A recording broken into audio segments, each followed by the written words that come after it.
Hello viewers, welcome to Banu's garden Tamil. நான் பானு. இன்னைக்கு பார்க்க போகிறது செண்டு மல்லி செடி தான். இதுக்கு இன்னொரு பேர் வந்து மைசூர் மல்லின்னு சொல்லுவாங்க. இந்த செடியை வந்து நான் நவம்பர் மந்த் வந்து என்னுடைய பாட்லேருந்து எடுத்து வந்து நான் லேண்டில் எடுத்து வச்சேன். பாட்டில் வந்து எனக்கு 2 வருஷமாக இருந்துச்சு. அதில் ஒரே செடி தான் என்கிட்ட இருந்துச்சு. அந்த செடி எடுத்துகிட்டு வந்து நவம்பர் மந்த் வந்து இது நட்டு வச்சேன். நல்லாவே வளர்ந்து வந்ததுங்க. லாஸ்ட் இப்போ 2023 வந்து டிசம்பர் மந்த் எனக்கு ஃப்ளட் வந்தது இல்லை சென்னையில். அந்த சென்னையில் வந்த ஃப்ளட்டில் வந்து இந்த செடி வந்து ரொம்பவே அஃபெக்ட் ஆகிட்டு இப்போ பாருங்கள் எவ்வளோ ஒரு டல் ஆகிடுச்சு. இது ஃபுல்லாகவே எனக்கு தண்ணி ஃபுல்லாகவே கவர் ஆகிருந்தது. ஒரு வாரமாக தண்ணியிலே இது முழுகிருந்தது. செடியை எப்படியோ நம்ம காப்பாற்றி அதை வந்து இப்போ நான் வளர வச்சுருக்கேன்.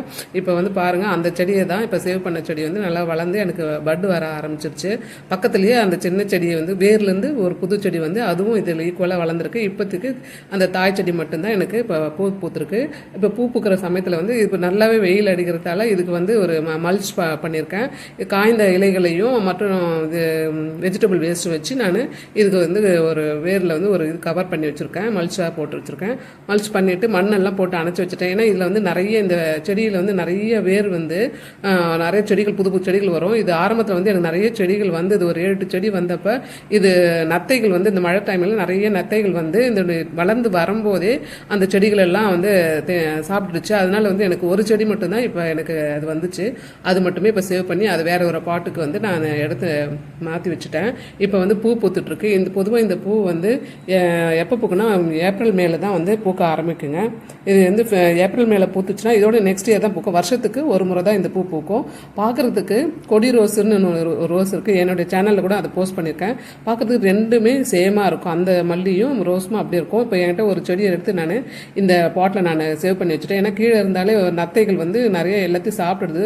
சாமந்தி செடி எப்படி சாப்பிடுமோ அதே மாதிரி இந்த மைசூர் மல்லி செடியும் சின்னதாக வளரும் போதே அது வந்து சாப்பிட்றதால இந்த செடியை வந்து ஒன்று சேவ் பண்ணி வச்சுருக்கிறேன். இந்த செடி வந்து வளர்க்குறது ரொம்ப ஈஸி தான். ஆனால் கிடைக்கிறது கொஞ்சம் ரேராக இருக்குது. நம்மளுக்கு கிடைச்சிதுன்னா இதை வந்து நம்ம வந்து இது சேவ் பண்ணிக்கிட்டோம்னா நம்ம வந்து அடுத்தடுத்த வருஷத்துக்கு வந்து இது பண்ணிக்கலாம். என்கிட்ட 3 வருஷமாக இந்த செடி இருக்குது. ஒன்று வந்து பாட்டில் இருந்ததால் அதை எடுத்து நான் இப்போ லேண்டில் வச்சு இப்போ எக்ஸ்ட்ரா எனக்கு வந்து செடிகள் கிடச்சிருக்கு. இந்த செடி வருஷத்துக்கு ஒரு முறை தான் பூக்கணும். எது சொல்லணும், என்கிட்ட இந்த செடி வந்து 3 வருஷமாக இருக்கிறதால எவ்ரி இயர் வந்து ஏப்ரல் மேலே தான் பூக்க ஆரம்பிக்குது. அதனால தான் நான் சொல்கிறேன்.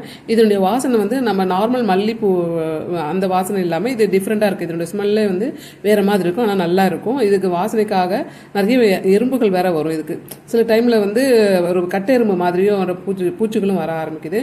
மற்றபடி இது டிசீஸ்லாம் எதுவுமே இதுக்கு அஃபெக்ட் ஆகாது. இதுக்கு வந்து நல்ல உரம் கொடுக்கணுங்க. இது வந்து பார்க்குறது பாருங்கள் ஒயிட் அண்ட் பர்பிள் கலரில் இருக்குது. பூ வந்து மல்லி மாதிரியும் அடியில் இருக்கிற அந்த காம்புகள் வந்து அது வந்து வயலட் கலர்லையும் ஒரு பர்பிள் கலர்லையும் இருக்கும். பார்க்க ரொம்ப அழகாக இருக்கும். பொக்கே மாதிரியே தாங்க இருக்கும். இது வந்து ஒரு செடி வந்து நீங்கள் லேண்டில் பாட்டில் வைக்கிறத விட நீங்கள் நிலத்தில் வச்சிங்கன்னா உங்களுக்கு வந்து ஆல்மோஸ்ட் வந்து 2 மீட்டர் அளவுக்கு செடி இங்கே இருக்குன்னா 2 மீட்டர் தாண்டி கூட இந்த வேறு மண்ணுக்குள்ளே போயிட்டு நிறைய செடிகள் வளர ஆரம்பிக்கும். நம்ம வேணான்னு சொல்கிற அளவுக்கு நிறைய செடிகள் வளரும். நம்ம அதாவது நத்தை சில பூச்சிகள் இருந்து நம்ம இந்த செடியை நம்ம சேவ் பண்ணிட்டோம்னா ஏகப்பட்ட செடிகள் வேணான்ற அளவுக்கு நிறைய செடிகள் வருங்க. நீங்களும் வளர்த்து பாருங்க. இப்போ நான் வந்து அந்த பூவை வந்து கட் பண்ணி எடுத்துட்டேன் இல்லையா, மறுபடியும் இதுலேருந்து மறுபடியும் செடி துளுத்து பூ வரணும்னா இதை மாதிரி மறுபடியும் ஒரு உரங்கள் கொடுக்கணும். ஒவ்வொரு டைமும் வந்து பூக்கிறதுக்கு முன்னாடியும் உரங்களை கொடுக்கணும், பூத்ததுக்கு அப்புறமா கொடுக்கணும். இந்த செடி வந்து இப்போ டிசம்பர் பூவெலாம் வந்து ஒரு வருஷத்துக்கு ஒரு முறை பூத்துச்சுன்னா நெக்ஸ்ட் பூக்காது. ஆனால் இந்த செடி வந்து இப்போ மறுபடியும் இப்போ சீசன் இல்லையா, மறுபடியும் இது கட் பண்ணி விட்டுட்டோம்னா இது நம்மளுக்கு வந்து துளிர் விட்டு அந்த கனவுல இருந்து புது புது இலைகள் வந்து பூக்கும். இப்போ வந்து இதை வந்து வெங்காயம், முட்டைத்தோல், வாழைப்பழத்தோல் இதெல்லாமே கலந்து இருக்குது. இது அரைச்சி வச்சுருக்கேன். இதில் கால்சியம், பொட்டாசியம் இதெல்லாம் இருக்கிறதால மறுபடியும் இதுக்கு வந்து ஒரு உரம் கிடைக்கிறதால பக்கத்தில் இன்னொரு செடி இருக்குது இல்லையா, அந்த செடியும் இதனுடைய இந்த செடி தான். அந்த செடியிலிருந்து பூக்கள் வரும். இப்போ வந்து நம்ம உரம் கொடுக்கறதால இந்த கட் பண்ண செடியிலேருந்து புது கிளைகள் வந்து பூக்கள் வரும். புதுசாக வர செடிக்கும் ஒரு உரம் கிடைச்சி அதுவும் நல்ல ஹெல்த்தியான ஒரு பூக்கள் கிடைக்கும். நார்மலாக இந்த செடியை வந்து நம்ம நர்சரிலேருந்து வாங்கிட்டு வந்து நட்டுவோம், வேரோடு நடுவோம். இது வந்து ஸ்டெம் கட்டிங் எடுத்து கூட பதியம் போட்டு கூட இது வளர்க்கலாம். ஒரு செடி இருந்ததுன்னா அது மூலமாகவே நிறைய செடிகள் உங்களுக்கு பாட்டில் இருந்து வளர்க்குறத விட கீழே அதாவது லேண்டில் வச்சு வளர்த்திங்கன்னா ஏகப்பட்ட செடிகள் நம்ம வேணான்னு சொல்கிற அளவுக்கு ஏகப்பட்ட செடிகள் அடர்த்தியாக வளர ஆரம்பிக்கும். அதை நீங்கள் பெஸ்ட்டு வந்து நீங்கள் இந்த தரையில் வச்சு வளர்க்கலாம். செடியை நான் வந்து என்னுடைய பாட்டில் டெரஸில் தான் வச்சுருந்தேன். அது ஒரே செடி இருந்தாலும் அதை சேவ் பண்ணுறதுக்காக எடுத்து வந்து லேண்டில் வச்சுட்டேன்.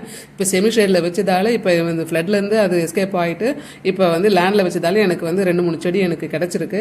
நீங்களும் இந்த செடி கிடச்சிதான் மோஸ்ட்லி வந்து தரையில் வச்சிங்கன்னா உங்களுக்கு இந்த செடியை வந்து ஒவ்வொரு வருஷத்துக்கும் இதை சேவ் பண்ணி நம்ம செடிகளை வந்து வளர்த்துக்கலாம், சேவ் பண்ணி வச்சுக்கலாம் அந்த செடியை. ஏன்னா இது ரேர் வெரைட்டி, அதிகமாக நர்சரியில் கிடைக்கிறது இல்லை.